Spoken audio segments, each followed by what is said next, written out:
Self control இல்லாமல் இருக்கிறாங்க.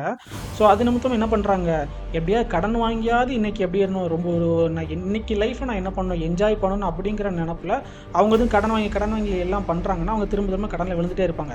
So ஒருத்தன் 10,000 சம்பாதிக்கிறான்னா 1,00,000 கடன் வாங்குறான். ஸோ ஆனால் அவங்கக்கிட்ட எக்ஸ்ட்ரா நிறைய 1,00,000க்கு அவன் சம்பளம் வாங்கினானா இன்னும் எவ்வளோ கடன் எடுத்துப்பான், 1,00,00,000க்கு கடன் எடுத்துப்பான். ஸோ பிரச்சனைங்கிறது இங்கே கடன் கிடையாது, பணம்ங்கிறது பிரச்சனை கிடையாது. என்ன பிரச்சனை, இருதயம். நம்முடைய இருதயத்தை சரியாக ஆண்டவருக்கு நேராக திருப்பும்போது இன்றைக்கி இந்த குட் அண்ட் ஈவிலுக்கு அப்புறம் நம்ம குட் அண்ட் ஈவிலில் மனுஷன் வந்து பங்கு பெற்றதுக்கப்புறம் என்ன ஆகிட்டுனா அவனுடைய இருதயம் வந்து ட்விஸ்டடாக மாறிட்டு. ஸோ அந்த ட்விஸ்டடான இருதயத்தை நம்ம சரி பண்ண வேண்டியது அவசியமாக இருக்குது. ஸோ பிரச்சனை வந்து பணம் இல்லாமல் இருக்குதோ இல்லைனா வந்து எனக்கு நிறைய பணம் வந்தால் சரியாயிரும் அதுதான் என் சொல்யூஷன் அப்படிங்கிறது கிடையாது. நம்முடைய பிரச்சனை வந்து நம்மளுடைய இருதயம் தான் இருக்குது. ஸோ சொல்யூஷனை நம்ம கண்டுபிடிக்கிறதுக்கு முன்னாடி பிரச்சனை என்னங்கிறது கண்டுபிடிக்கணும்.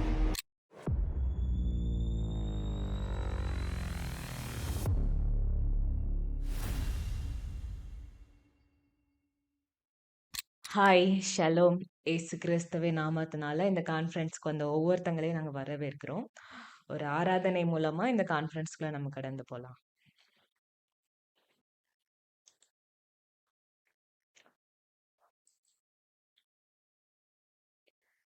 என்னில் அடங்கா ஸ்தோத்திரம் தேவா என்றென்றும் நான் பாடுவேன். என்னில் அடங்கா ஸ்தோத்திரம் தேவா என்றென்றும் நான் பாடுவேன். இந்நாள் வரை என் வாழ்விலே இந்நாள் வரை என் வாழ்விலே நீர் செய்த நன்மைக்கே ஆஹா என்னில் அடங்கா ஸ்தோத்திரம் தேவா என்றென்றும் நான் பாடுவேன். வானாதி வானங்கள் யாவும் அதன் கீழுள்ள ஆகாயமும் பூமி காண்கின்ற கர்த்தாவுமை போற்றுமே.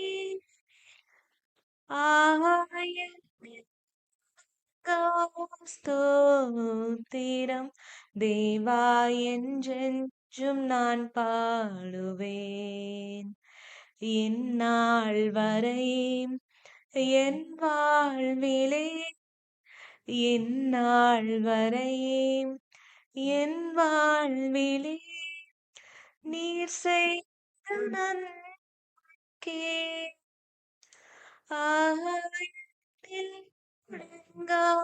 ஸ்தோத்திரம் தேவா என்றென்றும் நான் பாடுவேன்.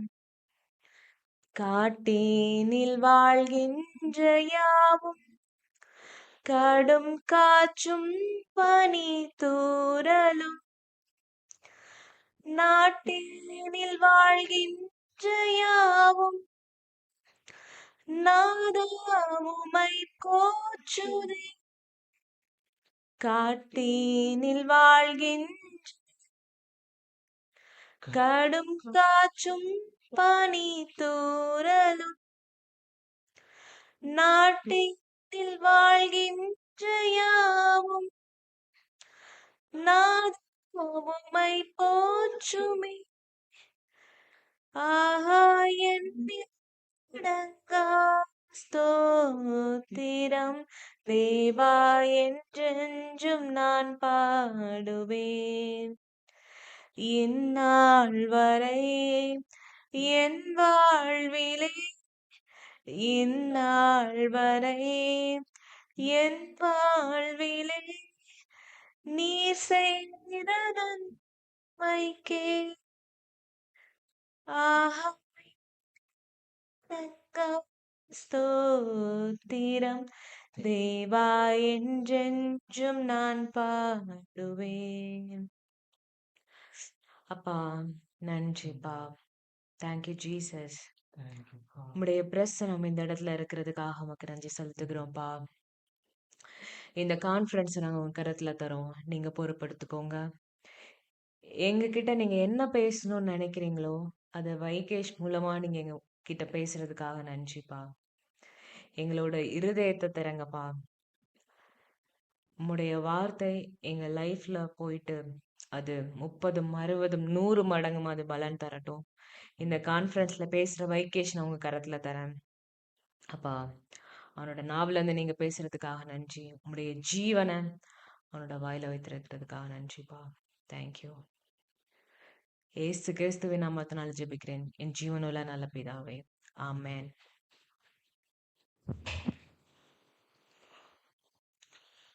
நன்றி பிதாவே, இந்த நாளுக்காக நன்றி செலுத்துகிறோம்ப்பா. இந்த பொருளாதார மறுசீரமைப்பு கான்ஃபரன்ஸ்க்கு அவங்களுக்கு நன்றி செலுத்துகிறோம். இதை பார்த்து கொண்டு இருக்கிற ஒவ்வொருவரையும் நான் ஆசீர்வதிக்கிற அவங்க இருதயத்தை நீங்கள் திறந்து கொடுங்கப்பா. என்னை முழுவதுமாக உங்கள் கரங்களில் நான் சரண்டர் பண்ணுறேன். நீங்கள் என்ன பேசணும்னு நினைக்கிறீங்களோ அதை மூலமாக நீங்கள் பேசுங்க ஆண்டவரே. அதுக்கு என்னை முழுவதும் நான் சப்மிட் பண்ணுறேன். இதை கேட்டுட்டு இருக்க ஒவ்வொருவரையும் நீங்கள் ஆசீர்வதிங்க. உங்களுடைய பிரசன்னம் எங்களை சூழ்ந்து கொள்ளட்டும். ஏசு கிறிஸ்துவின் நாமத்தில் ஜெபிக்கிறோம் நல்ல பிதாவே, ஆமென். Hi, shalom. ஏசு கிறிஸ்துவின் நாமத்தினால உங்கள் எல்லாரையும் இந்த கான்ஃபரன்ஸ்க்கு நான் வரவேற்கிறேன். இந்த பொருளாதார சீரமைப்பு கான்ஃபரன்ஸ் நம்ம பார்த்துட்டு இருக்கிறோம். இது வந்து ரெண்டாவது கான்ஃபரன்ஸ். இதுக்கு முன்னாடி போன வாரம் வந்து நம்ம ஃபஸ்ட்டு கான்ஃபரன்ஸ் பார்த்தோம். ஸோ இன்னைக்கு வந்து ரெண்டாவது கான்ஃபரன்ஸ் பார்க்குறோம். ஸோ போன கான்ஃபரன்ஸில் நம்ம என்ன பார்த்தோம் அப்படிங்கிறத சின்னதாக ஒரு ரீகேப் மாதிரி பார்த்துட்டு நம்ம என்ன பண்ணுவோம், இந்த கான்ஃபரன்ஸ்க்குள்ள நம்ம என்டர் ஆகலாம். ஸோ போன வாரம் நம்ம என்ன பார்த்தோம் அப்படின்னா, அந்த பொருளாதார மறுசீரமைப்பு அப்படின்னு நம்ம பார்க்கும்போது நம்ம என்ன பண்ணுறோம்னா ரெஸ்டோரேஷன் தான் பண்ணுறோம். இந்த ஃபினான்ஷியலாக நம்ம என்ன பண்ணுறோம், ரெஸ்டோர் பண்ணுறோம். ஸோ அதாவது ஏற்கனவே ஒரு விஷயம் இருக்குது, அந்த விஷயம் என்ன பண்ணப்பட்டுட்டு விழுந்துருச்சு. அது வந்து ட்விஸ்டடாக மாறிட்டு திரும்ப அதோடைய ஒரிஜினல் ஸ்ட்ரக்சருக்கு நம்ம திருப்புறது தான் என்னது இந்த ரெஸ்டோரேஷன் அப்படிங்கிறதோட மீனிங். ஸோ அந்த மாதிரி இதுதான் இந்த கான்ஃபரன்ஸோட மீனிங். ஸோ இது வந்து ஒரு ரெஸ்டோரேஷன் ஒரு விஷயமா இருக்குது. நம்மளுடைய ஃபைனான்ஸில் குறித்து நம்ம ரெஸ்டோர் பண்ண போகிறோம். ஸோ அதில் போன வாரம் வந்து நம்ம 2 முக்கியமான விஷயங்கள் பார்த்தோம். ஒன்று என்ன அப்படின்னா, இந்த பொருளாதாரத்தை ஏன் நம்ம மறுசீரமைக்கணும் அப்படிங்கிறது பார்த்தோம். அதோட கொஸ்டின் ஏன், அந்த ஏன் அப்படிங்கிற கேள்வி வந்து ரொம்ப முக்கியம். ஏன்னா அந்த ஏன் அப்படிங்கிற கேள்வி தான் அதோடைய நோக்கத்தை தீர்மானிக்கிறது. அதாவது பொருளாதார சீரமைப்பு அப்படிங்கிறதோட நோக்கத்தை எதன் மூலமாக நம்ம தெரிஞ்சுக்கலாம்னா, அது ஏன் நம்ம பண்ணுறோம் அப்படிங்கிறது மூலமாக தெரிஞ்சுக்கலாம். இப்போ எக்ஸாம்பிளுக்கு நீங்கள் வந்து திருமணம் பண்ணுறீங்க, இல்லைனா படிக்கிறீங்கன்னா, ஏன் நீங்கள் வந்து ஸ்கூல் போகிறீங்க, ஏன் நீங்கள் காலேஜ் போகிறீங்க அப்படின்னு உங்களுக்கு முதல்ல அந்த கேள்வி நீங்கள் உங்களுக்குள்ளே கேட்டால் தான் நீங்கள் என்ன விஷயத்துக்காக அதை நீங்கள் பண்ணுறீங்கிற அந்த தெளிவான பர்பஸ் உங்களுக்கு கிடைக்கும். அதோட பெர்ஸ்பெக்டிவ் நீங்கள் என்ன பண்ணலாம், சரியாக பிடிக்கலாம். ஸோ இந்த கேள்வியை வந்து நீங்கள் எப்போவுமே என்ன பண்ணுங்கள், நீங்கள் ஒரு விஷயம் பண்ண போகிறீங்கன்னா அதுக்கு முன்னாடி நான் ஏன் இதை நான் பண்ணணும் அப்படிங்கிற கேள்வி உங்களுக்குள்ளே கேட்டு அதிலிருந்து என்ன நோக்கத்தில் நீங்கள் பண்ணுறீங்கிறத நீங்கள் தெளிவாக அலைன் பண்ணிட்டு நீங்கள் பண்ணுங்கள். ஸோ அந்த மாதிரி இந்த கான்ஃபரன்ஸை வந்து நம்ம ஏன் பண்ணுறோம், ஏன் வந்து கான்ஃபரன்ஸில் இந்த பொருளாதார மறுசீரமைப்பு இந்த ரெஸ்டோரேஷனை நம்ம ஏன் பண்ணுறோம் அப்படின்னு நம்ம பார்க்கும்போது நம்ம என்ன பார்த்தோம்னா, அதாவது இந்த பொருளாதாரம் இன்னைக்கு வந்து நம்ம வாழ்க்கையில் ஒரு ஒழுங்கின்மையும் வெறுமையுமா இருக்குது. ஸோ ஆண்டவர் என்ன பண்ணுறாரு, ஆதியில பூமி வந்து ஒழுங்கின்மையும் வெறுமையாக இருக்கிறதுனால அதை வந்து என்ன பண்ணுறாரு, ரெஸ்டோர் பண்ணுறாரு. ஸோ அதே மாதிரி இன்னைக்கு நம்ம ரெஸ்டோர் பண்ணுறோம். ஸோ அதோட முக்கியமான பர்பஸ் என்னன்னா, நம்மளுடைய பொருளாதாரத்தை நம்ம திரும்ப எடுத்து கட்டுறதன் மூலமா ஆண்டவர் நமக்குன்னு பொருளாதாரத்தில் ஒரு ஆத்தென்டிக் டிசைன் வச்சிருக்காரு, ஒரு ஒரிஜினல் டிசைன் வச்சிருக்காரு. ஸோ அந்த டிசைனுக்கு நம்ம வந்து திரும்புறதன் மூலமா நம்மளுடைய பொருளாதாரத்தின் நம்ம தரத்தை நம்ம உயர்த்துறதன் மூலமா நம்மளை சுற்றி இருக்கிற இந்த கம்யூனிட்டியை, இந்த சொசைட்டியை, நம்மளுடைய இந்த தேசத்துல ஒரு தாக்கத்தை ஏற்படுத்தணும், சுவிசேஷத்தை நம்ம பிரசங்கிக்கணும் அப்படிங்கிறது தான் நோக்கமா இருக்குது. ஸோ இந்த ஏன் அப்படிங்கிற கேள்வி மூலமா அதோடைய நோக்கத்தை நம்ம பார்த்தோம். ஸோ நோக்கம்ங்கிறது ரொம்ப தெளிவா புரிஞ்சுக்கோங்க. நம்ம வந்து தலைமுறைக்கும் ஒரு பெரிய தாக்கத்தை உண்டு பண்ணணும் அப்படிங்கிறதுக்காக தான் இந்த ரெஸ்டோரேஷன் ப்ராசஸ்க்குள்ள நம்ம இறங்கியிருக்கோம். ரெண்டாவது நம்ம என்ன பார்த்தோம்னா, ஓகே நம்ம ஏன் அப்படிங்கிறத பார்த்துட்டோம். அது மூலமா நம்முடைய நோக்கத்தை நம்ம தெரிஞ்சுக்கிட்டோம். அதுக்கப்புறம் நம்ம என்ன பார்த்தோம்னா, முதல்ல சொல்யூஷனை கண்டுபிடிக்கிறதுக்கு முன்னாடி முதல்ல ப்ராப்ளம் என்னங்கிறத நம்ம அட்ரஸ் பண்ணணும் அப்படின்னு சொல்லி நம்ம பார்த்தோம்.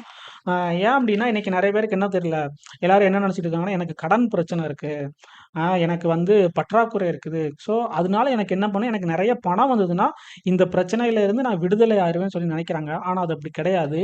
அவங்களுக்கு பணம் எக்ஸ்ட்ரா வந்தாங்கன்னா, இன்னும் எக்ஸ்ட்ரா பிரச்சனை தான் அவங்களுக்கு வரும். இப்போ எக்ஸாம்பிளுக்கு வந்து ஒருத்தர் இருக்கிறாரு. அவருக்கு வந்து ஒரு செல்ஃப் கண்ட்ரோல் அப்படிங்கிற ஒரு விஷயம் இல்லவே இல்ல. அ ஒரு அ எத பார்த்துனாலும் வாங்குறாங்க, அதிகமா ஷாப்பிங் பண்றாங்க, அதிகமா சாப்பிடுறாங்க. ஒரு செல்ஃப் கண்ட்ரோல் இல்லாம இருக்கிறாங்க. ஸோ அது நிமித்தம் என்ன பண்றாங்க, எப்படியாவது கடன் வாங்கியாவது இன்னைக்கு எப்படி இருந்தோம் ரொம்ப ஒரு நான் இன்னைக்கு லைஃப்ப நான் என்ன பண்ணணும், என்ஜாய் பண்ணணும் அப்படிங்கிற நெனப்புல, அவங்க எதுவும் கடன் வாங்கி எல்லாம் பண்றாங்கன்னா, அவங்க திரும்ப திரும்ப கடன்ல விழுந்துட்டே இருப்பாங்க. ஸோ ஒருத்தன் 10,000 சம்பாதிக்கிறான்னா, 1,00,000த்துக்கு கடன் வாங்குறான். ஸோ ஆனா, அ அவன்கிட்ட எக்ஸ்ட்ரா நெறைய 1,00,000த்துக்கு அவன் சம்பளம் வாங்குனான்னா, இன்னும் எவ்வளவு கடன் வச்சிருப்பான்? 1,00,00,000க்கு கடன் வச்சிருப்பான். ஸோ பிரச்சனைங்கிறது இங்க கடன் கிடையாது. பணம்ங்கிறது பிரச்சனை கிடையாது. என்ன பிரச்சனை? இருதயம். நம்முடைய இருதயத்தை சரியா ஆண்டவருக்கு நேராய் திருப்பும்போது, இன்னைக்கு இந்த குட் அண்ட் ஈவில்க்கு அப்புறம் குட் அண்ட் ஈவில்ல மனுஷன் வந்து பங்கு பெற்றதுக்கு அப்புறம் என்ன ஆயிட்டுன்னா, அவனுடைய இருதயம் வந்து ட்விஸ்டடா மாறிட்டு. ஸோ அந்த ட்விஸ்டடான இருதயத்தை நம்ம சரி பண்ண வேண்டியது அவசியமா இருக்குது. ஸோ பிரச்சனை வந்து பணம் இல்லாம இருக்குதோ, இல்லன்னா வந்து எனக்கு நெறைய பணம் வந்தா சரியாயிரும். அதுதான் என் சொல்யூஷன் அப்படிங்கிறது கிடையாது. நம்முடைய பிரச்சனை வந்து நம்முடைய இருதயம் தான் இருக்குது. ஸோ சொல்யூஷன நம்ம கண்டுபிடிக்கிறதுக்கு முன்னாடி, பிரச்சனை என்னங்கிறது கண்டுபிடிக்கணும். ஒருவேளை உங்களுக்கு வந்து சின்ன வயசுலயே நெறையா அ இந்த பணத்தை குறித்து நெறைய காயங்கள் ஏற்பட்டிருக்கலாம். உங்க வீட்ல ஒரு விஷயம் கேட்டு அது பண்ணாம இருந்திருப்பாங்க. இல்லன்னா, நெறைய பேருக்கு வந்து கடன்ங்கிறது வந்து அவங்களுடைய மூதாதையர்கள் வந்து நெறைய இடத்துல கடன் வாங்கி பழகுனனால, அது இவங்களும் என்ன பண்றாங்கன்னா, அவங்களுக்கே தெரியாம அவங்க என்ன பண்றாங்க, கடன் மேல ஒரு அடிக்ஷன்ல இருக்காங்க. ஸோ அவங்க என்ன பண்றாங்க, கடன் வாங்குறதுல விருப்பப்படுறாங்க. இல்லன்னா, ஒரு செல்ஃப் கண்ட்ரோல் இல்லாம நெறைய ஷாப்பிங் பண்றாங்க. அப்படிங்கிறது எல்லாமே இருதயத்தின் காரியமா இருக்குது. ஸோ நம்ம ஃபர்ஸ்ட்டு சொல்யூஷன கண்டுபிடிக்கிறதுக்கு முன்னாடி என்ன பண்ணணும்? நம்மளுடைய ப்ராப்ளத்த அட்ரஸ் பண்ணணும். ஸோ நம்முடைய ப்ராப்ளம் எங்க தான் இருக்குது? நம்முடைய இருதயத்தில இருக்குது. இருதயத்த மட்டும் நம்ம சரி பண்றோம்னு வச்சுக்கோங்களேன், நம்ம வாழ்க்கை வந்து ஒரு அபரிமிதமான ஒரு அபாண்டன்ட் லைஃப்குள்ள நம்ம வந்து என்டர் ஆயிருவோம். ஸோ அதுதான் இந்த 2 விஷயத்த தான் போன கான்ஃபரன்ஸ்ல வந்து ரொம்ப நம்ம வந்து ஸ்ட்ரெஸ் பண்ணி பேசணும். ஒண்ணு ஏன் அப்படிங்கிறது நம்ம அந்த கேள்வி கேட்கறது மூலமா அதோட நோக்கத்த நம்ம புரிஞ்சுக்கிறோம். 2வது வந்து ப்ராப்ளம் சொல்யூஷன கண்டுபிடிக்க முன்னாடி ப்ராப்ளத்த முதல்ல அட்ரஸ் பண்ணணும். அதுதான் அந்த ப்ராப்ளம் என்னன்னா, நம்முடைய இருதயத்தில இருக்கு. நம்ம இருதயம் வந்து ட்விஸ்டடா இருக்குன்னு சொல்லி பார்த்தோம். இன்னைக்கு இந்த கான்ஃபரன்ஸ்ல நம்ம என்ன பார்க்க போறோம் அப்படின்னா, அ நமக்கு வந்து நெறைய கேள்விகள் இருக்கும். பொருளாதாரத்தை குறித்து ஆண்டவர் என்ன சித்தம் வச்சிருக்கிறாரு நம்ம வாழ்க்கையில? அதாவது இன்னைக்கு யாராவது ஒருத்தவங்க வந்து செழிப்ப பத்தி பேசணும். நீங்க வந்து பொருளாதாரத்தில நல்லா செழிச்சிருக்கணும் அப்படின்னு பேசும்போது, முதல்ல வந்து நம்மள தடுக்கிறது என்ன அப்படின்னா, இந்த தியாலஜிக்கல் வைஸ் தான் நமக்கு வந்து முதல்ல தடுக்கும். அதாவது பொருளாதாரம் அப்படிங்கிறது வந்து வெறும் நம்ம தனிப்பட்ட வாழ்க்கையா மட்டும் இன்னைக்கு இருந்திருந்தது அப்படின்னா பிரச்சனை இல்ல. ஆனா அந்த பொருளாதாரத்துல இன்னைக்கு என்ன பண்ணிட்டுன்னா, அந்த மதம் அப்படிங்கிற ஒரு காரியம் உள்ள வந்து அந்த பொருளாதாரத்த என்ன பண்ணிட்டு ட்விஸ்ட் பண்ணிட்டு, நீ வந்து நல்லா இருந்தன்னா ஆண்டவருக்கு பிடிக்காது. அ பைபிள் அதுல நெறைய என்ன பண்ணிருவாங்க, நெறைய வசனத்தையும் எடுத்துட்டு வந்து ஐஸ்வர்யமான ஆண்டவர் என்ன பண்றாரு, வெறுக்கிறார்ன்னு சொல்லி நெறைய விஷயத்த கொண்டு வந்து உள்ள போட்டு, அ அந்த பொருளாதாரம் அப்படிங்கிற ஒரு காரியத்துல மதத்த கொண்டு வந்து உள்ள திணிச்சு நெறைய தியாலஜி வைஸ் என்ன பண்றாங்க, உள்ள கொண்டு திணிக்கிறதுனால நமக்கு நெறைய அந்த இன்ஃபர்மேஷன் நமக்கு உள்ள போனதுனால, நமக்கு வந்து என்ன பண்ணிட்டு நெறைய கேள்விகள் வர ஆரம்பிச்சுட்டு, நான் வந்து செழிப்பா இருக்கிறது, நான் வந்து ஐஸ்வர்யவானா இருக்கிறது ஆண்டவருக்கு சித்தம் தானா? நான் வந்து அதாவது நெறைய பணம் வந்துட்டுன்னா, நான் ஏதோ தப்பு பண்ணிட்டேனோ அப்படிங்கிற ஒரு குற்ற மனசாட்சி முதற்கொண்டு வர்ற அளவுக்கு என்ன பண்ணிட்டாங்க, இன்னைக்கு வந்து தியாலஜி நெறைய மாத்தி விட்டாங்க. ஸோ அதுதான் நம்ம இன்னைக்கு என்ன பண்ண போறோம்?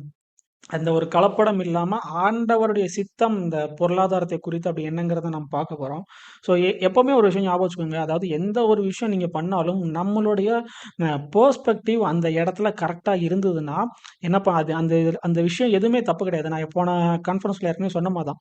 வொர்ஷிப் அப்படிங்கிறது ஆண்டவர் உண்டு பண்ண விஷயம் தான். ஆனா, அத தவறான பெர்ஸ்பெக்டிவ்ல எடுத்து நம்ம வந்து பொய்யான விஷயத்த நம்ம வொர்ஷிப் பண்ணும்போது, அது என்னவா மாறிருது? ஐடல்டரியா மாறிருது. ஒரு ஒரு விக்கிர கிரக ஆராதனையா மாறிருது. அதே மாரி ஆண்டவர் வந்து மனுஷங்க வந்து இந்த பூமியில நல்லா பெருகணும். அவங்க வந்து நல்லா சந்தோஷமா இருக்கணும். அவங்க நல்லா பெருகணும் அப்படிங்கிறதுக்காக, பலுகி பெருகணும் அப்படிங்கிறதுக்காக, இன்னொன்னு கணவன் மனைவி வந்து ஒருத்தரை ஒருத்தர் என்ன பண்ணணும்? அறிந்து கொள்ளணும் அப்படிங்கிறதுக்காக உண்டு பண்ண விஷயம் தான் இந்த செக்ஸ்ன்னு ஒரு காரியம். ஆனா, அத என்ன பண்ணிட்டான்? பிசாசு அத எடுத்து அத வந்து ட்விஸ்ட் பண்ணிட்டான். ஸோ, அத ட்விஸ்ட் பண்ணதுனால, அது வந்து லஸ்ட்டா மாறிட்டு ஒரு அடல்டரியா மாறிட்டு. ஸோ, அப்படி அடல்டரின்னு ஒண்ணு இருக்கிறதுனால, இந்த விஷயம் தப்புங்கிறது மாரி ஆகிராது. அதே மாரி தான் நம்ம சரியான பெர்ஸ்பெக்டிவ் அதாவது பெர்ஸ்பெக்டிவ் வொர்ஷிப்ப சரியான பெர்ஸ்பெக்டிவ்ல எடுத்து பண்ணா, அது வந்து ஆண்டவருக்கு ஒரு பரிசுத்தமான ஒரு விஷயமா இருக்கும். அதே மாரி தான் செக்ஸ் அப்படிங்கிற ஒரு விஷயத்தையும் நம்ம எடுத்து நம்ம சரியான பெர்ஸ்பெக்டிவ் அது கணவன், மனைவி அப்படிங்கிறவங்களுக்குள்ள ஒரு திருமணம்ங்கிற உடன்படிக்கைக்குள்ள அது இருக்கும்போது, அது சரியான பெர்ஸ்பெக்டிவ்ல இருக்கும்போது, அது சரியான ஒரு விஷயம் தான். அது ஒரு பரிசுத்தமான ஒரு விஷயம் தான். அதே மாரி இந்த பொருளாதாரம் அப்படிங்கிற ஒரு காரியமும் நம்ம சரியான பெர்ஸ்பெக்டிவ்ல அது பண்ணும்போது, அது வந்து ஒரு பரிசுத்தமான காரியமா தான் இருக்கும். ஸோ அதே மாரி தான் இன்னைக்கு மிஷனரி மிஷனரிஸ் நிறைய பேர் வந்து நிறைய நம்முடைய நாட்டில் நம்முடைய தேசத்தை எழுப்பி கட்டுறதுக்கு அவங்களுடைய பொருளாதாரம் ஒரு மிக முக்கியமான ஒரு காரியமாக இருந்தது. ஸோ அந்த தேவ சித்தம் அப்படிங்கிறதுல நம்ம என்ன பண்ணுவோம், இந்த பொருளாதாரத்தில் ஆண்டோடைய சித்தம் என்னமா இருக்குங்க அப்படிங்கிறத நம்ம பார்ப்போம்.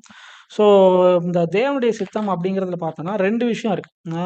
ஒன்று வந்து ஆண்டவருடைய ஒரிஜினல் சித்தம், ஆண்டவருடைய ஒரிஜினல் டிசைன். இந்த பொருளாதாரத்தை குறித்து ஆண்டவர் ஒரு நோக்கத்தை வச்சிருக்கிறாரு, ஆண்டவருடைய மைண்டில் ஒன்று இருக்குது அப்படிங்கிறத ஒரு பக்கம் நம்ம பார்ப்போம். இன்னொரு பக்கம் வந்து அதே ஆண்டவர் சித்தம் சொல்லி எப்படி வந்து பிசாசு அதை திரிச்சு பேசணும் அப்படிங்கிறது, அதை திரிக்கிறது மூலமா நம்ம ஒரு பொய்யை நம்பிட்டு இருக்க மூலமா ஆண்டவர் சித்தம் இதுன்னு சொல்லி ஒரு ஆண்டவரை குறித்து இந்த பொருளாதார விஷயத்துல நம்ம ஒரு பொய்யை நம்பிட்டு இருக்கிறது மூலமா என்ன விஷயம் நடக்குது அப்படிங்கிறத பத்தி தான் இன்னைக்கு நம்ம பார்க்க போறோம்.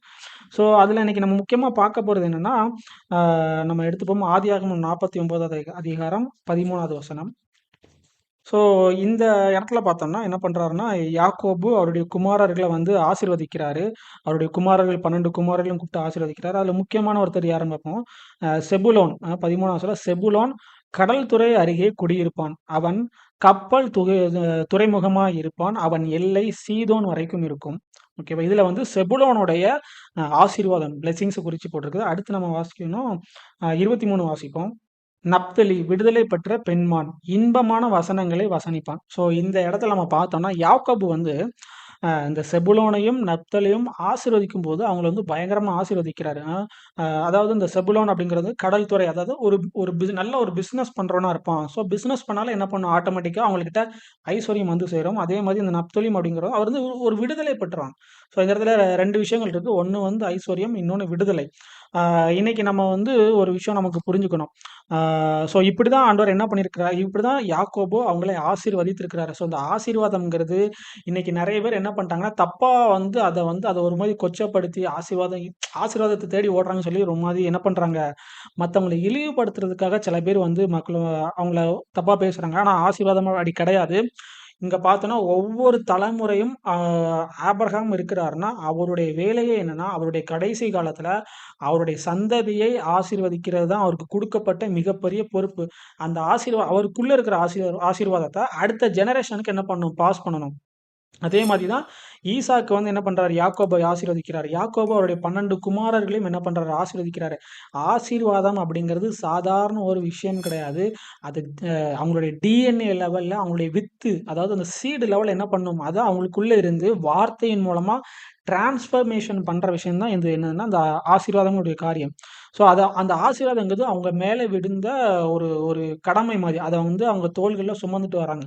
அதை அடுத்த ஜென்ரேஷனுக்கு அவங்க கண்டிப்பாக பாஸ் பண்ணி ஆகணும். அப்படிப்பட்ட ஒரு வந்து ப்ரெஷியஸான ஒரு விஷயம் தான் அந்த ஆசீர்வாதம்.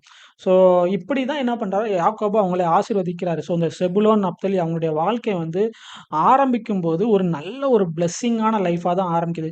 இதே மாதிரி தான் இன்னைக்கு நம்மளுடைய வாழ்க்கையிலும் என்ன பண்ணலாம், ஒரு டைம் நம்ம ஆண்டவருக்குள்ள வரும்போது நல்லா வந்து நல்லா பயங்கரமா நம்ம வந்து மூவ் பண்ணிட்டு இருந்திருப்போம். பயங்கரமா ஆண்டவரை குறித்து அதிகமா தேடி ஓடி சொல்லி நம்ம இருந்துட்டு இருப்போம். ஸோ அதே மாதிரி என்ன பண்றாங்க ஆண்டவர், இந்த மாதிரி தான் யாக்கோபும் இவங்களை ஆசீர்வதிக்கிறாரு. ஸோ அதே மாதிரி தான் நம்மளுடைய வாழ்க்கையிலும் ஆரம்ப காலகட்டத்தில் இருந்தது. அடுத்த வசனம் நம்ம வாசிப்போம். உபாகமம் 33வது அதிகாரம் 18வது வசனம். செபுலோனை குறித்து, செபுலோனை நீ வெளியே புறப்பட்டு போகையிலும் இசாக்காரை நீ உன் கூடாரங்களில் தங்குகையிலும் சந்தோஷமாயிரு. ஸோ செபுலோனை குறித்து இங்க வந்து அவங்க பிளஸ் பண்றாங்க. யார், மோசே வந்து பிளஸ் பண்றாரு. இந்த இடத்துல வந்து மோசே வந்து அவர் மரணம் அடைகிறதுக்கு முன்னாடி எல்லா கோத்திரத்தையும் அவர் பிளஸ் பண்றாரு. ஸோ வந்து எப்படி வந்து யாக்கோபு மரணம் அடைகிறதுக்கு முன்னாடி செபுலோனை அது எல்லாரையும் குறித்து பிளஸ் பண்ணாரு. இங்க நம்ம முக்கியமா வந்து பார்க்கறது செபுலோனும் நப்தலி தான். ஸோ இங்கேயும் என்ன பண்றாரு, மோசே மரணம் அடைகிறதுக்கு முன்னாடி செபுலோனை குறித்து அவர் வந்து பிளஸ் பண்றாரு. அதுக்கப்புறம் 23வது வசனம், நப்தலியை குறித்து, நப்தலி கர்த்தருடைய தயவினாலே திருப்தி அடைந்து அவருடைய ஆசீர்வாதத்தினாலே நிறைந்திருப்பான். நீ மேய்ச்சி செய்யும் தென் திசையும் சுதந்திரத்துக்கொள் என்றான். ஸோ இந்த இடத்துலையும் என்ன பண்றாங்க, செபுலோனும் நப்தலியும் பயங்கரமா ஆசீர்வதிக்கப்படுறாங்க. அவங்களுடைய வாழ்க்கை வந்து நல்ல ஒரு ஆசீர்வாதத்துக்குள்ள, நல்ல ஒரு ஐஸ்வர்யத்துக்குள்ள தான் அவங்களுடைய வாழ்க்கை வந்து ஆரம்பிக்குது. ஸோ இப்படி போயிட்டு இருந்த வாழ்க்கை வந்து ஒரு ஒரு டைம்க்கு பயங்கர வந்து ஒரு டார்க்னஸ்க்குள்ள அவங்க லைஃப் போக ஆரம்பிச்சுட்டு, அந்த வசனத்தை நம்ம வாசிப்போம். ஏசாயா 9வது அதிகாரம் 9வது அதிகாரம் 1வது வசனம். ஆகிலும் அவர் செபுலோன் நாட்டையும் நப்தலி நாட்டையும் இடுக்கமாய் ஈனப்படுத்தின முந்தின காலத்தில் இருந்தது போல அது இருண்டிருப்பதில்லை. ஏனென்றால் அவர் கடற்கரை அருகிலும் யோர்தான் நதியோரத்திலும் உள்ள புறஜாதியருடைய கலிலேயாவாகிய அத்தேசத்தை பிற்காலத்திலே மகிமைப்படுத்துவார். இருளில் நடக்கிற ஜனங்கள் பெரிய வெளிச்சத்தை கண்டார்கள். ஸோ இந்த வசனத்தில் நம்ம பார்க்கும்போது செபுலோன் நப்தலி அப்படிங்கிறவங்க வந்து ஆரம்ப காலத்தில் என்ன பண்ணிருக்காங்க, பயங்கர ஒரு ஆசீர்வாதத்துக்குள்ள இப்போ நடந்துட்டு தான் இருக்காங்க. ஆனால் ஒரு டைம்க்கு அப்புறம் என்ன பண்ணிட்டாங்கன்னா, அவங்க வாழ்க்கை வந்து பயங்கரமான ஒரு இருளுக்குள்ள போயிட்டு, இருளுங்கிறது நம்ம பார்த்தோம்னா இப்போ இன்னைக்கு உங்கள் வீட்டில் நீங்கள் இருக்கிறீங்க, கரண்ட் இருக்கும்போது நீங்கள் என்ன பண்ணலாம், சின்ன பிள்ளைங்க பார்த்தீங்கன்னா அங்கங்கேயும் ஓடி ஆடி விளையாடும், குதிக்கும், அங்கங்கேயும் ஓடிட்டே இருக்கும். ஆனால் ஒன்ஸ் கரண்ட் போயிட்டு அந்த வீடு வந்து திடீர்னு ஒரு டார்க்னஸ்குள்ளே போயிட்டுனா என்ன பண்ண முடியாதுன்னா, நம்ம நடக்கிறதே மெதுவாக ஒரு இன்ச் வச்சு தான் நம்ம என்ன பண்ண முடியும், நடக்க முடியும். மெதுவாக எதையோ தொட்டு தடவி பார்த்து தான் என்ன பண்ண முடியும், நடக்க முடியும். பவர் இருக்கும்போது, அதாவது வெளிச்சம் இருக்கும்போது நம்ம ஆக்சஸ் பண்ணுறதை காட்டிலும் வெளிச்சம் இல்ல, ஒரு இருள் இருக்குன்னா, நம்ம அங்க என்ன பண்ண முடியாது, அந்த இடத்த ஆக்சஸ் பண்ணவே முடியாது. ரொம்ப கஷ்டமா இருக்கும். அதே மாரி தான் இந்த செபுலோன், நப்தலி அப்படிங்கிறவங்க அவங்க வாழ்க்கைய வந்து நல்ல ஒரு ஆசீர்வாதத்துக்குள்ள ஆரம்பிச்சாங்க. ஆனா, அவங்க வாழ்க்கை ஒரு கட்டத்துக்கு அப்புறம் என்ன ஆயிட்டு, ஒரு இருளுக்குள்ள போயிட்டு. ஸோ இருள்ல போனதுனால என்ன ஆயிட்டுன்னா, அவங்க வந்து நெறைய விஷயத்துல அவங்க வாழ்க்கையில ஆசீர்வாதத்த அவங்க பார்க்கவே முடியல. ஸோ அதே மாரி தான் இன்னைக்கு நம்மளுடைய வாழ்க்கையிலும் வந்து ஒரு கட்டத்துல வந்து நல்லா நம்ம வந்து ஆண்டவருக்குள்ள வளர்ந்து வந்திருக்கலாம். நெறைய ஆசீர்வாதங்கள நம்ம சுதந்திரிச்சிருக்கலாம். ஆனா, பொருளாதார ரீதியா என்ன பண்ணிட்டோம், ஒரு டைம்க்கு அப்புறம் ரொம்ப டவுன்ஃபால நம்ம சந்திக்கிறோம். டவுன்ஃபால், அதாவது இந்த இருள் அப்படிங்கிறது, இருளோட மீனிங் என்னன்னா, நம்மளால ஒரு இடத்துல ஸ்டக் ஆகி நிற்கிறது தான் என்னது இருள் அப்படிங்கிறதோட அர்த்தமா இருக்குது. ஸோ அதே மாதிரி இன்னைக்கு நீங்க நீங்க வந்து உங்களுடைய பொருளாதாரத்துல நீங்க ஒரு விஷயத்துல வந்து கட்டப்பட்ட ஒரு நிலைமையில இருக்கீங்க. நீங்க வந்து ஒரு விஷயத்த நீங்க பண்ணணும்னு நினைக்கிறீங்க. ஆனா அந்த விஷயத்த என்ன பண்ண முடியல. உங்களுடைய பொருளாதாரத்தின் காரணமா உங்களால அது பண்ணவே முடியல. அதாவது ஒரு நீங்க ஒவ்வொரு விஷயமும் பண்ணும்போதும், அடுத்த மாசம் சம்பளத்த நம்பியோ, இல்லன்னா அடுத்த மாசம் எப்போ சம்பளம் வரும் அப்படிங்கிறத வெயிட் பண்ணி, பொறுமையா என்ன பண்ண வேண்டியிருக்கு. நீங்க ஒரு விஷயம் நினைக்கும்போது, அது உங்களால ஒரு விஷயம் பண்ண முடியல. திடீர்னு ஒருத்தவங்க வந்து உங்கட்ட சேரிட்டிக்கு காசு கேட்கறாங்கன்னு வச்சுக்கோங்களேன். அந்த சேரிட்டிக்கு என்ன பண்ண முடியல, உங்களுக்கு உடனே காசு எடுத்து குடுக்க முடியல. ரொம்ப ஒரு கஷ்டமா போயிட்டு இருக்குன்னா, அதுதான் இருள். ஏன்னா, நீங்க என்ன பண்றீங்க, ஒரு இடத்துல ஸ்டக் ஆயிட்டீங்க. உங்களால ஒரு இடத்துல மூவ் பண்ண முடியல. நீங்க ஒரு சுயாதீனர்களா இருந்து, நீங்க அந்த என்ன பண்ண முடியல, உங்களால மூவ் பண்ண முடியாம இருக்கிறீங்கன்னா என்ன அர்த்தம்னா, உங்களுடைய பொருளாதாரம் வந்து இருள்ல இருக்குன்னு அர்த்தம். அந்த இருள் வந்து என்ன இவங்க எப்படி அந்த இருளுக்குள்ள போனாங்களோ, அதே மாதிரி நம்மளுடைய வாழ்க்கையும் இருள்ல இருக்குன்னு அர்த்தம். ஸோ இன்னைக்கு நம்மளுடைய வாழ்க்கை வந்து ரொம்ப ஒரு ஸ்டக்கா இருக்கு. நம்ம பொருளாதாரத்துல வந்து நம்ம நெனச்ச விஷயங்கள பண்ண முடியல அப்படின்னா, என்ன பண்றோம்? இருள்ல இருக்குன்னு அர்த்தம். இன்னொரு வசனம் நம்ம வாசிப்போம். 2 கொரிந்தியர் 9வது அதிகாரம் 8வது வசனம். மேலும் நீங்கள் எல்லாவற்றிலும் எப்பொழுதும் சம்பூரணமுடையவர்களாயும், சகலவித நற்கிரியைகளும் பெருகிறவர்களாயும் இருக்கும்படியாக, தேவன் உங்களிடத்தில் சகலவித கிருபையும் பெருக செய்ய வல்லவராயிருக்கிறார். ஸோ இந்த இடத்துல வந்து என்ன ஒரு விஷயம் சொல்ல வராங்கன்னா, நம்ம வந்து எல்லாவற்றிலும் எப்பொழுதும் நம்ம வந்து என்ன பண்ணணும்? சம்பூரணராய் இருக்கணும்னு சொல்லி இந்த வசனம் சொல்லுது. ஸோ இந்த வசனத்தின்படி நம்ம எப்படி இருக்கணும்? சம்பூரணமா இருக்கணும். எப்போ எப்போ யாரு வந்து நம்ம கிட்ட ஒரு விஷயம் கேட்டாலும், அவங்களுக்கு வந்து நம்மட்ட இருந்து எடுத்து குடுக்குற அளவுக்கு நம்ம என்ன பண்ணணும்? எப்பொழுதும் எல்லாவற்றிலும் நம்ம என்ன பண்ணணும்? சம்பூரணரா இருக்கணும். ஸோ அப்படி இன்னைக்கு உங்கள பார்த்தே இந்த கேள்வி நீங்க கேளுங்க. திடீர்னு ஒருத்தவங்க வந்து உங்கட்ட ஒரு விஷயம் கேட்கறாங்க. இந்த விஷயத்த எனக்கு பண்ணுங்க அப்படின்னு சொல்லி உங்கட்ட கேட்கும்போது, உங்களால அத பண்ண முடியிற இடத்துல நீங்க இருக்கிறீங்களா? அப்படி இருந்தீங்கன்னா, நீங்க பொருளாதாரத்துல என்ன பண்றீங்க? விடுதலை பெற்றவர்கள் நீங்க இருக்கீங்க. சுயாதீனர்களா இருக்கீங்க. அப்படி இல்லன்னா, நீங்க இன்னும் என்ன பண்ணிட்டு இருக்கீங்க? அந்த பொருளாதாரத்துல ஸ்டக் ஆகி உங்க வாழ்க்கை இன்னும் இருள்ல தான் இருக்குது. அத ஃபர்ஸ்ட் நம்ம புரிஞ்சுக்கணும். ஸோ என்ன அந்த அந்த கான்ஷியஸ்க்கு முதல்ல வாங்க. அப்போ ஏதோ ஒரு இடம் என்ன பண்ணுது? ஏதோ ஒரு இடத்துல நீங்க அடிமையா நம்ம உட்கார்ந்துருக்கணும். நம்ம வந்து சுயாதீனர்களா, புத்திரர்களா இல்லாம, ஏதோ ஒரு இடத்துல இந்த பொருளாதாரத்துல நம்ம என்ன பண்ணிட்டு இருக்கோம்? ஒரு அடிமைத்தனத்துல இருக்கிறோம். அடிமைத்தனங்கிறது வேற என்னும் கிடையாது. ஒரு இடத்துல உங்களுக்கு எஸ் ஆர் நோ அப்படின்னு சொல்றதுக்கு ஆப்ஷனே இல்லாம நீங்க இருக்கிற இடம் தான் அடிமைத்தனம். அதாவது இப்போ வந்து நான் அந்த சேர்ல உட்கார்ந்திருக்கும்போது, நான் வந்து ஃப்ரீயா உட்கார்ந்திருக்கேன். நான் நெனச்சா எந்திரிக்கலாம், நான் நெனச்சா உட்காரலாம். ஆனா, என்ன யாரோ இந்த சேர்ல கெட்டி போட்டுருக்காங்கன்னா, நான் என்ன பண்ண விட்டுருக்கேன்? ஒரு அடிமைத்தனத்துல இருக்கிறேன். அதே மாதிரி பொருளாதாரத்துல நீங்க வந்து விடுதலை பெற்றவர்களா நீங்க இருக்கிறீங்களா? ஒரு சுயாதீனர்களா இருக்கீங்களா? அப்படி இல்லன்னா, நீங்க ஒரு அடிமையா இருக்கீங்களா? அடிமையானா, நீங்க நெனச்ச விஷயத்த பண்ண முடியாத அளவுக்கு நீங்க இருக்கீங்கன்னா, என்னதான் இருக்கும்? ஒரு அடிமைத்தனத்துல இருக்கும்னு சொல்லி அர்த்தம். ஸோ, அந்த கேள்வி நீங்க என்ன பண்ணீங்க? உங்களுக்குள்ளே நீங்க கேட்டுக்கோங்க. அப்படி நீங்க ஒருவேள அந்த அடிமைத்தனத்துல, இந்த அடிமைத்தனம் அப்படிங்கிற ஒரு இருள்ல இருக்கீங்க அப்படின்னா, அதுக்கு காரணம் என்னன்னு சொல்லி நம்ம அடுத்த வசனம் நம்ம வாசிப்போம். நியாயாதிபதிகள் 1வது அதிகாரம். நியாயாதிபதிகள் 1வது அதிகாரம் 30வது வசனம். செபுலோன் கோத்திரத்தார் கித்ரோனின் குடிகளையும் நாகோலின் குடிகளையும் துரத்தி விடவில்லை. ஆகையால் கானானியர்கள் அவர்கள் நடுவே குடியிருந்து பகுதி கட்டுகிறவர்களானார்கள். ஓகேவா? அடுத்து 33வது வசனம். நப்தலி கோத்திரத்தார் பெத்ஷிமி சின் குடிகளையும் பெத்தனாத்தின் குடிகளையும் துரத்தி விடாமல் தேசத்தின் குடிகளாகிய கானானியரின் நடுவே குடியிருந்தார்கள். பெத்ஷிமேஸ் பெத்தனாத் பட்டணங்களின் குடிகள் அவர்களுக்கு பகுதி கட்டுகிறவர்களாய் ஆனார்கள். ஸோ இவ்வளவு நேரம் வந்து நான் என்ன விஷயம் சொல்ல வரேன்னு சொல்லி புரிஞ்சிருக்கும். இந்த செபுலோன் நப்தலி அப்படிங்கிறவங்களுடைய ஏன் ஸ்டோரியை நான் எடுத்தேன், அவங்க வாழ்க்கை வந்து ஆரம்பிக்கும் போது பயங்கர ஆசீர்வாதமா இருந்துச்சு. ஆனா ஒரு கட்டத்துல அவங்களுடைய வாழ்க்கை வந்து இருளாயிட்டு. அதே மாதிரி நம்மளுடைய வாழ்க்கையும் ஒரு டைம்ல நல்ல ஆசீர்வாதமா இருந்திருக்கும். அதுக்கப்புறம் வந்து இந்த பொருளாதாரத்துல நம்ம என்ன பண்ணுவோம், ஒரு இருளுக்குள்ள போயிருப்போம், ஸ்டக் ஆகி நின்றுப்போம். அதுக்கு காரணம் என்னன்னா, இவங்க பண்ண மாதிரியான ஒரு மிஸ்டேக் தான் நம்ம என்ன பண்ணியிருப்போம். இந்த ஒரு ஏன் வந்து நம்ம வந்து ஒரு இருளுக்குள்ள போயிட்டோம் அப்படின்னா, இந்த இடத்துல நம்ம பார்க்குறோம். செபுலோனும் இந்த நப்தலி இவங்கலாம் ஆக்சுவலா இவங்க எல்லாருமே பண்ணாங்க. எல்லா கோத்திரத்தாரும் பண்ணது தான். ஸோ இவங்க 2 பேரும் நான் மெயினா எடுக்கிறேன். ஏன்னா இவங்கள குறிச்சு எனக்கு தீர்க்க தரிசனம் இருந்துச்சு. இருளில் இருக்க ஜனங்கள் பெரிய வெளிச்சத்தை கண்டார்கள் அப்படிங்கிற வாக்குத்தத்தம் வந்து இவங்களுக்கு இருக்குது. ஸோ அந்த வாக்குத்தத்தத்தை நம்ம ரிசீவ் பண்ணணும் அப்படிங்கிறதுக்காக தான் இந்த 2 கோத்திரத்தை மட்டும் நான் எடுத்து நான் பேசிட்டு இருக்கேன். இந்த செபுலோன், நப்தலி இவங்க என்ன பண்றாங்க அப்படின்னா, ஆண்டவர் வந்து அவங்ககிட்ட இந்த மொத்த இஸ்ரவேல்கிட்ட என்ன சொல்றாருன்னா, நீங்க கானான போய் நீங்க சுதந்தரிச்சுக்கொள்ளுங்க.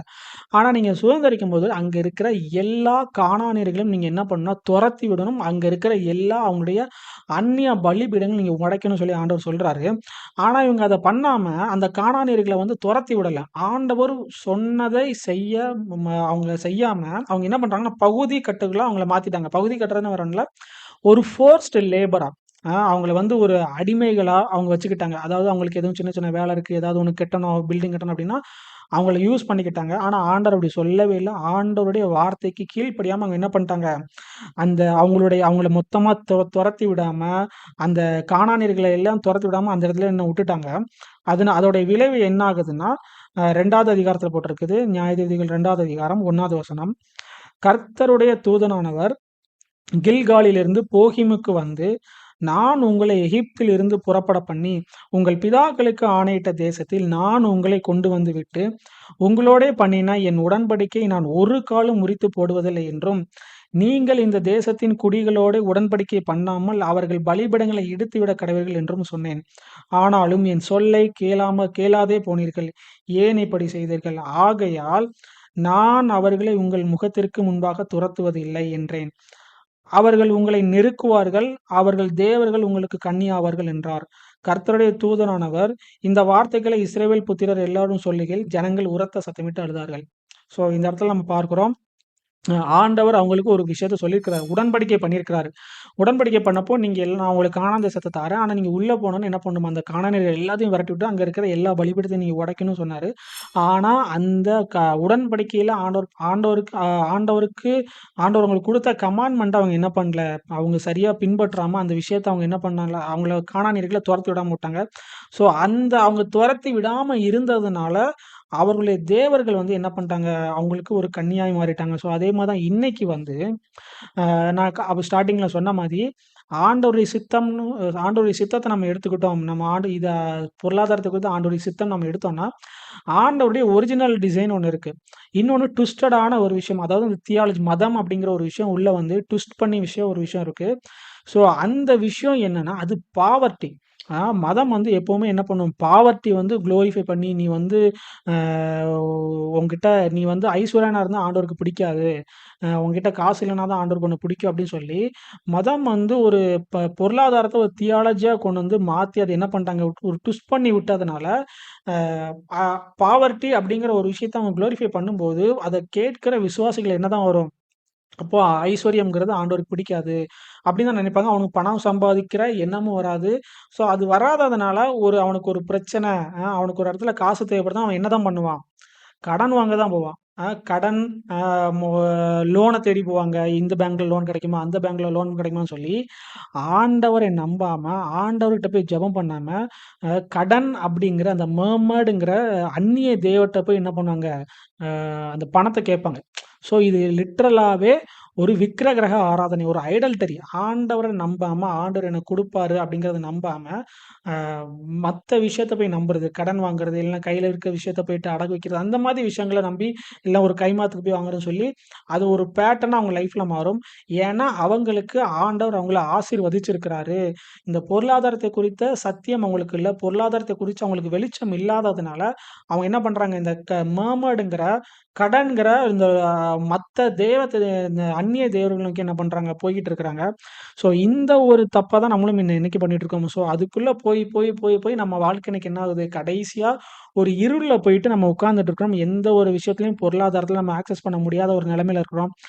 நீங்கள் ஒரு பிஸ்னஸ் பண்ணுறீங்க அப்படின்னா, கடனுக்கு ஒரு விஷயத்த என்ன பண்ணாதீங்க, வாங்கி வந்து அதை ரொட்டேஷன் பண்ணி திரும்ப கொடுத்துடலாம் அப்படின்னு பண்ணாதீங்க. உங்கள் கையில் என்ன அமௌண்ட் வச்சிருக்கிறீங்களோ அந்த அமௌண்ட்டுக்கு என்ன பண்ணுங்க, பர்ச்சேஸ் பண்ணுங்க. இல்லை அமௌண்ட் இல்லைன்னா ஆண்டவரை விசுவாசிங்க, ஆண்டவர் எனக்கு கொடுப்பாரு, எனக்கு இன்வெஸ்ட் பண்ணுறதுக்கு ஆண்டவர் அமௌண்ட் கொடுப்பாருன்னு சொல்லி ஆண்டவருக்காக வெயிட் பண்ணுங்க. நீங்கள் ஒரு வீடு கட்ட போறீங்கன்னா அந்த வீட்டுக்கு ஆண்டவர் காசு கொடுப்பாரு. ஏன்னா ஆண்டவர் தான் என்ன பண்ணுறாரு, ஒரு கானான்கிற ஒரு தேசத்தை கொடுத்தவர். ஸோ அவரால் என்ன பண்ண முடியாதா, உங்களுக்கு ஒரு வீடை கொடுக்க முடியாதா? ஸோ அவர் கொடுப்பாரு சொல்லி ஆண்டவருக்காக வெயிட் பண்ணுங்க. நீங்களே போயிட்டு ஒரு ஹோம் லோன் போடலாமா, இல்லைன்னா ஒரு கார் வாங்கும்போது கார் லோன் போடலாமா சொல்லி ஒரு அந்த கடன்கிற அந்நிய தெய்வத்தை நோக்கி ஓடாதீங்க. அது வந்து ஆண்டவருக்கு அது நீங்கள் ஆண்டவரை நம்பலை அப்படிங்கிறத அது வெளிப்படுத்துகிற ஒரு காரியமாக இருக்குது. ஸோ இந்த விஷயங்கள் எல்லாம் நான் வந்து உங்களை குற்றப்படுத்துறதுக்கோ, உங்களுக்கு ஒரு குற்ற மனசாட்சியை தூண்டுறதுக்கோ நான் வந்து சொல்லலை. இதெல்லாம் நம்ம என்ன பண்ணணும், தெரிஞ்சுக்கணும். இதெல்லாம் தெரிஞ்சிக்க வேண்டியது அவசியமாக இருக்குது. அது தெரியாதனால தான் அது வந்து ஒரு பாவம், அது வந்து ஒரு அருவருப்பான காரியம் அப்படிங்கிறது நம்ம தெரியாமல் நம்ம திரும்ப திரும்ப அந்த பேட்டர்னில் சுற்றிட்டு இருக்கிறோம். ஸோ அதெல்லாம் என்ன பண்ணுங்க, இன்னைக்கு கைவிடுங்க.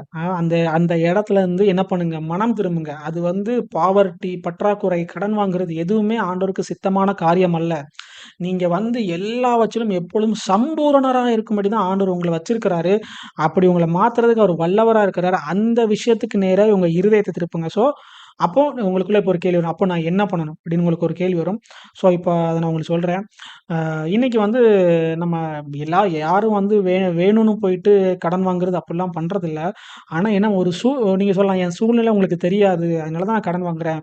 ஸோ, எனக்கு அது புரியுது. ஏன்னா, அதுதான் நான் வந்து அதுக்கு சொல்யூஷன் என்ன அப்டின்னா, நம்ம போய் கடன் வாங்குறதா இருக்கட்டும், இல்லன்னா ஒரு கைமாத்துக்கு ஒரு ரொட்டேஷன் வாங்குறது, பிசினஸ்ல ஒரு கடன் வாங்கி ஒரு விஷயம் பண்றது எல்லாமே, நமக்குள்ள ஹேபிட்டா மாறுன ஒரு காரியமா இருக்குது.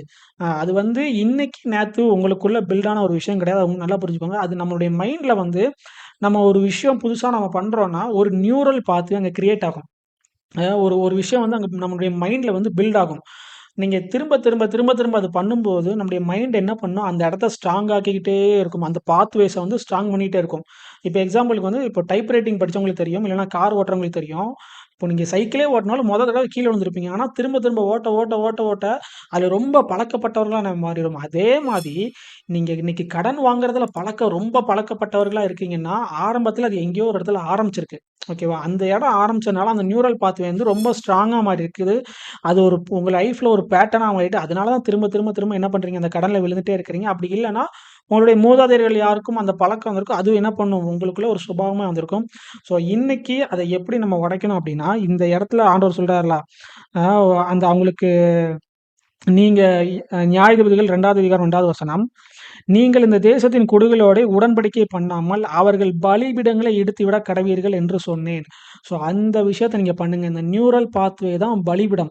அந்த நியூரல் பாத்வேஸ நம்ம உடைக்கணும். அந்த பாத்வேஸ எப்படி நம்ம உடைக்கணும்னா, ஒண்ணு நம்ம ஜெபத்தின் மூலமா நம்ம அத உடைக்கலாம். ஸோ அந்த ஜெபத்தின் மூலமா அந்த பழைய பாத்வேஸ நம்ம உடைக்கிறது மட்டும் இல்லாம, அங்க புதுசா ஆண்டவருக்குன்னு ஒரு பலிபீடத்தை நம்ம கட்டணும். எப்படி இந்த பழைய பலிபீடத்த உடைச்சுட்டு ஆண்டவருக்குன்னு ஒரு பலிபீடத்த கட்டுவாங்க. அதே மாரி இந்த பழைய நியூரல் பாத்வேஸ நம்ம உடைச்சிட்டு நம்ம என்ன பண்ணுவோம், புதிய பாத்வேஸ கட்டணும். அது புதிய பாத்வேஸ எப்படிதான் கட்டணும்னா, இந்த வார்த்தைகளை நம்ம வாசிக்கிறது மூலமா இத நம்ம இந்த பைபிள நம்ம வாசிச்சு, இந்த வேதாகமத்தை நம்ம வாசிச்சு, ஆண்டவருடைய வார்த்தைய நம்ம வாசிச்சு, அவருடைய சித்தம் இந்த பொருளாதாரத்தின்படி என்ன அப்படின்னு சொல்லி, சத்தியத்தை நம்ம அறிகிறதன் மூலம் என்ன பண்ணலாம், இந்த பொருளாதாரத்துல ஒரு விடுதலையான வாழ்க்கைய நம்ம வாழலாம். இன்னொரு வசனம் நம்ம வாசிப்போம். யோவான் 8வது அதிகாரம் 32வது வசனம். சத்தியத்தையும் அறிவீர்கள், சத்தியம் உங்களை விடுதலையாக்கும். ஸோ இப்படி இந்த பொருளாதார வாழ்க்கையில உங்களுடைய பழைய சுபாவங்கள்ல இருந்து, உங்களுடைய பற்றாக்குறையில இருந்து, நீங்க கட்டப்பட்டிருக்க அந்த நிலைமையில இருந்து நீங்க எப்படிதான் விடுதலை ஆகணும் அப்படின்னா, சத்தியத்தையும் அறிவீர்கள், சத்தியம் உங்களை விடுதலையாக்கும். அதாவது சத்தியம் மட்டும் உங்களை விடுதலையாக்காது. சத்தியத்தை நீங்க அறியும்போது, அந்த சத்தியம் உங்களை விடுதலையாக்கும். ஸோ சத்தியத்தை நம்ம எப்படிதான் அறியணும்னா, அந்த பைபிள் படிக்கிறது மூலமா நம்ம அறியலாம். ஆண்டவருடைய வார்த்தையை நம்ம தியானிக்கிறது மூலமாய் அறியலாம். இந்த அறிவீர்கள் இருக்கலாம். அது வந்து ஒரு அறிவு. அத அத வந்து நம்ம என்ன பண்ணணும்னா, அதோடைய ரெவலேஷன்ல இருந்து நம்ம என்ன பண்ணணும் ஒர்க் பண்ணணும். ஸோ அப்படி அந்த சத்தியத்தை நம்ம எடுத்து, அதை நம்ம புரிந்து கொண்டு, அதை நம்ம இருதயத்தில வச்சு ஒர்க் பண்ணும்போது, நம்ம என்ன பண்ணப்படும்? விடுதலை ஆக்கப்படுவோம். ஸோ இதில முக்கியமா நான் சொல்ல வந்தது என்னன்னா, 2 விஷயம் இருக்குது. ஆண்டவருடைய சித்தம் அப்படிங்கிறது. 1 ஆண்டவரை குறித்த நம்பிட்டு இருக்கிற பொய்கள். அது எல்லாமே ஒரு விக்கிரகமா இருக்குது. இன்னொன்னு ஆண்டவருடைய ஒரிஜினல் டிசைன். அதுதான் சத்தியம். ஸோ இவ்வளவு நேரம் எப்படி நம்ம அந்த விக்கிரகத்தை நம்பும்போது எப்படி ஒரு இருளுக்குள்ள நம்ம போனோம் அப்படிங்கிறத பார்த்தோம். ஸோ எப்படி சத்தியத்தை அறியும்போது அது நம்மளை விடுதலை ஆக்கலாம்னு சொல்லி நம்ம விடுதலை ஆகிறோம் அப்படிங்கிறத நம்ம பார்க்குறோம். ஸோ இந்த விஷயத்தை புரிஞ்சுக்கோங்க. நீங்க ஆண்டவரை குறித்து நம்பிட்டு இருக்கிற பொய்கள் எல்லாமே ஒரு விக்கிரக ஆராதனையா இருக்குது. அது எல்லாமே ஆண்டவரை குறித்த பொய்களா இருக்குது. ஸோ அப்படி இந்த பொருளாதாரத்துல ஆண்டவரை குறிச்ச ஒரு பொய் என்னன்னா, ஆண்டவர் வந்து ஆண்டவருக்கு வந்து ஐஸ்வர்யவானா பிடிக்காது. ஆண்டவர் வந்து தரித்திரத்தை தான் விரும்புறாரு அப்படிங்கிறது எல்லாமே போய், அது எல்லாமே உங்கள வந்து ஒரு அடிமைத்தனத்துக்குள்ளும், ஒரு இருளுக்குள்ள தான் வழிநடத்தும். ஸோ சத்தியம் என்னன்னு சொல்லி நம்ம வாசிப்போம். எபேசியர் 1வது அதிகாரம் 3வது வசனம். நம்முடைய கர்த்தராகிய இயேசு கிறிஸ்துவின் பிதாவாகிய தேவனுக்கு ஸ்தோத்திரம். அவர் கிறிஸ்துவுக்குள், அதாவது யாரு? தேவன் வந்து பிதா கிறிஸ்துவுக்குள் உன்னதங்களிலே ஆவிக்குரிய சகல ஆசீர்வாதத்தினாலும் நம்மை ஆசீர்வதித்து இருக்கிறார். ஓகேவா? இது வந்து பாஸ்ட் டென்ஸ் எழுதியிருக்குது. அவரு ஏற்கனவே நம்மள ஆசீர்வதிச்சிட்டாரு. உன்னதத்தில் உள்ள சகலவித ஆசீர்வாதத்தினாலும் ஆசீர்வதிச்சிட்டாரு. அவர் ஆசீர்வதிச்சிட்டாருன்னா, அப்ப ஏன் என் வாழ்க்கை இன்னும் இருக்குன்னு நீங்க கேட்டீங்கன்னா, நீங்க அதான் நான் சொன்னேன். நீங்க ஏற்கனவே ஒரு பொய்ய நீங்க நம்பிட்டு இருக்கிறீங்க. ஆண்டவருக்கு ஆசீர்வாதம் புடிக்காது. ஆண்டவருக்கு ஐஸ்வர்யம் புடிக்காது. ஆண்டவர் தரித்திரத்த தான் விரும்பார்ன்னு சொல்லி, ஆண்டவரை குறித்த பொய்ய நீங்க நம்பிட்டு இருக்கும்போது, உங்களுடைய இருதயத்துல ஒரு ஒரு தவறான விக்கிரகத்தை நீங்க என்ன பண்ணியிருக்கீங்க? வச்சிருக்கீங்கன்னு சொல்லி அர்த்தம். ஸோ அத எல்லாம் நீங்க களைந்து போடணும்னா, இந்த சத்தியத்துல நீங்க வந்து இத நீங்க விசுவாசிக்கணும். அவரு என்னை ஏற்கனவே ஆசீர்வதிச்சுட்டாரு. அவரு புதுசா தான் என்ன ஆசீர்வதிக்கணும் கிடையாது. அவரு புதுசா தான் என்ன ஐஸ்வர்யவான் ஆக்கணும் கிடையாது. அவர் உன்னதங்களிலே சகலவித ஆசீர்வாதத்தினால் நம்மை ஆசீர்வதித்து இருக்கிறார். ஸோ நீங்க என்ன பண்ணுங்க, இந்த சத்தியத்தை நீங்க விசுவாசிக்க இந்த வெளிச்சத்துக்குள்ள நீங்க வர என்னாகுன்னா, நீங்க பொருளாதாரத்துல நீங்க சுயாதீனம் உள்ளவர்களா இருப்பீங்க. நீங்க வந்து எல்லாவற்றிலும் எப்பொழுதும் சம்பூரணராய் நீங்க இருப்பீங்க. ஸோ அதுதான் ஆண்டவர் உங்களை குறித்து வைத்திருக்கிற சித்தமா இருக்குது. ஸோ இன்னொரு வசனத்தை நம்ம வாசிச்சுட்டு இந்த கான்ஃபரன்ஸ் நம்ம முடிச்சிரோம். 2 கொரிந்தியர் 8வது அதிகாரம் 9வது வசனம். நம்முடைய கர்த்தராகிய இயேசு கிறிஸ்துவின் கிருபையை அறிந்திருக்கிறீர்களே. அவர் ஐஸ்வர்யம் உள்ளவராயிருந்தும் நீங்கள் அவருடைய தரித்திரத்தினாலே ஐஸ்வர்யங்களாகும் படிக்கு உங்கள் நிமித்தம் தரித்திரர் ஆனாரே. ஸோ இந்த வசனம் வந்து ரொம்ப தெளிவா சொல்லுது. அவரு நம்ம நிமித்தம் தரித்திரர் ஆயிட்டார். அவரு நம்ம பாவத்தெல்லாம் எடுத்துக்கிட்டாருன்னா, அவர் நம்ம சாபத்தை எடுத்துக்கிட்டாருன்னா, அவர் நம்ம மரணத்தை எடுத்துக்கிட்டாருன்னா, அவர் நம்முடைய தரித்திரத்தை எடுத்துட்டாருன்னா, நம்ம கிட்ட அந்த விஷயங்கள்லாம் ஆப்பரேட் ஆக முடியாதுன்னு அர்த்தம். ஸோ இந்த வசனத்தை விசுவாசிங்க, இந்த சத்தியத்தை விசுவாசிங்க. இந்த சத்தியத்தை நீங்க அறிந்து கொள்ளும்போது, இந்த சத்தியம் வந்து உங்களை வந்து விடுதலையாக்கும்.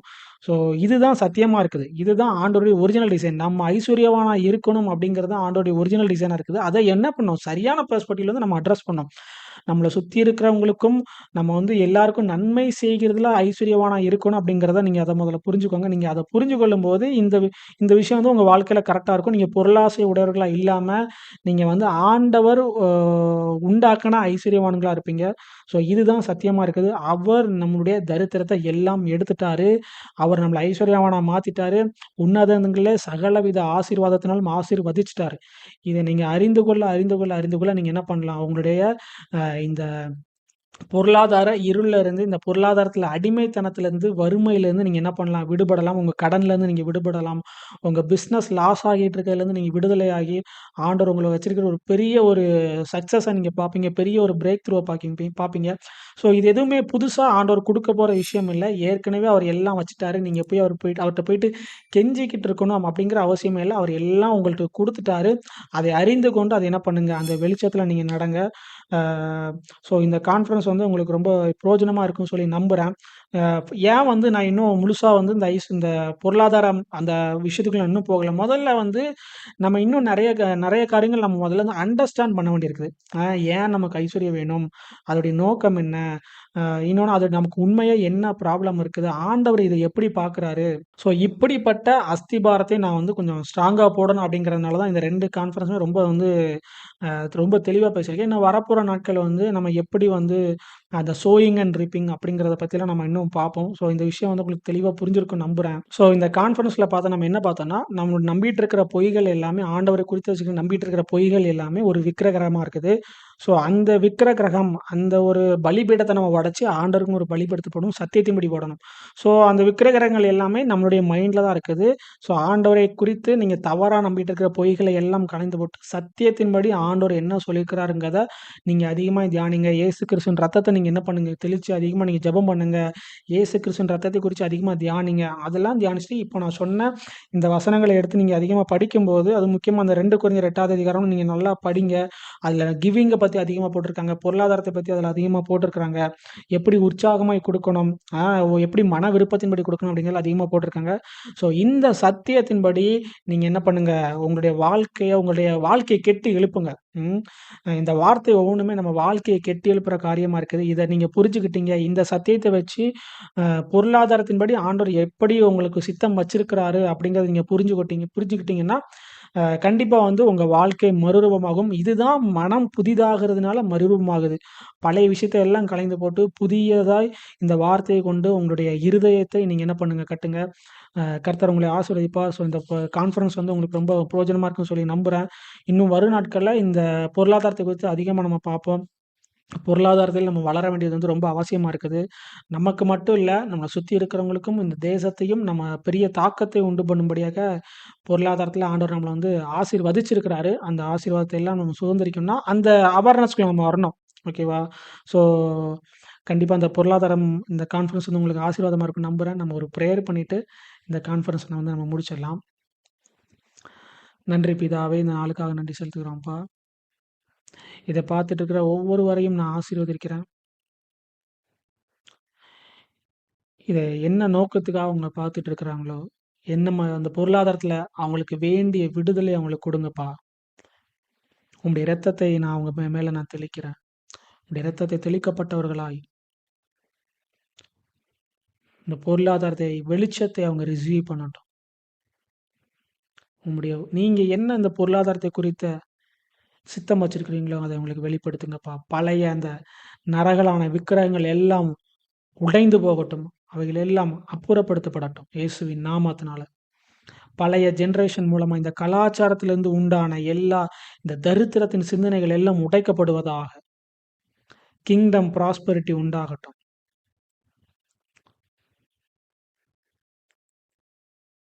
Thank you father. இந்த பிசினஸ்ல அவங்க பண்ணிட்டு இருக்கிற பிசினஸ்ல ஒரு பெரிய பிரேக் த்ரூ உண்டாகட்டும். அவங்களுக்கு கடன்கள் எல்லாம் நிர்மூலமாகட்டும். அவங்க பிசினஸ்ல அவங்களுக்கு வேண்டிய அந்த கடன்களை எல்லாம் நீக்கி போட்டு அவங்களுக்கு வேண்டிய புதிய கிரியேட்டிவ் ஐடியாஸ் அவங்களுக்கு குடுங்க. பிசினஸ் செழிக்க நீங்க உதவி பண்ணுங்கப்பா. அவங்களுடைய விவசாயம் செழிக்க உதவி பண்ணுங்க. உடைய ஆசீர்வாதத்தினால் நிரப்புங்க. அவங்க அவங்களுடைய பிரச்சனைகள் எந்த பிரச்சனை கோர்ட்ல போயிட்டு இருந்தாலும், அந்த லீகலா இருக்கிற எல்லா இஷ்யூஸும் கிளியர் ஆகட்டும்.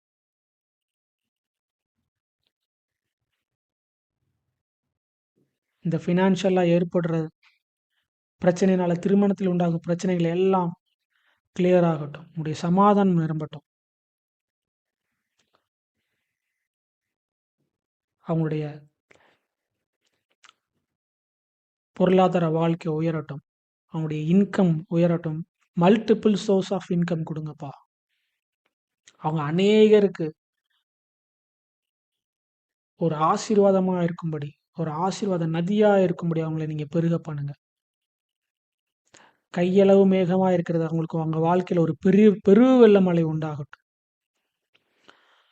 இதை பார்த்துட்டு இருக்கிற ஒவ்வொருவரையும் இயேசு கிறிஸ்துவின் நாமத்தினால் நான் ஆசீர்வதிக்கிறேன்.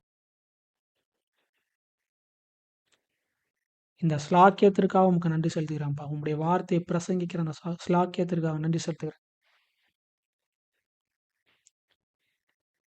இயேசு கிறிஸ்துவின் நாமத்தில் ஜெபிக்கிறோம் நல்ல பிதாவே. ஆமென். ஷலோம். இந்த கான்ஃபரன்ஸ் வந்து உங்களுக்கு பிரயோஜனமா இருக்கும்னு சொல்லி நம்புறேன். நீங்க வந்து இந்த வீடியோ வந்து YouTubeல தான் பார்த்துட்டு இருக்கிறீங்க அப்படின்னா, எங்கள நீங்க கான்டாக்ட் பண்ணணும் அப்படின்னு நீங்க நினச்சீங்கன்னா, நாங்க வந்து இன்ஸ்டாகிராம்ல இருக்கிறோம்.